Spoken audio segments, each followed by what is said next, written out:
Say goodbye to colonial-era laws. India's criminal justice system is getting a 21st century makeover.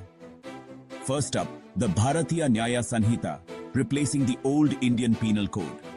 Imagine community service as a punishment. Plus, there are strict penalties now for deceitful sexual relations and organized crime. Mob lynching? It's capital punishment or life imprisonment. Next, the Bharatiya Nagarik Suraksha Sanhita.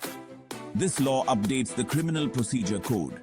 Think mandatory forensic investigations and quicker legal processes. First-time offenders, bail is now an option. Finally, the Bharatiya Sakshya Adhiniyam takes over the Indian Evidence Act. It's all about modernizing rules for electronic evidence. More reliable and detailed disclosures. These laws are set to make India's justice system faster, fairer, and fit for today's world. Stay tuned.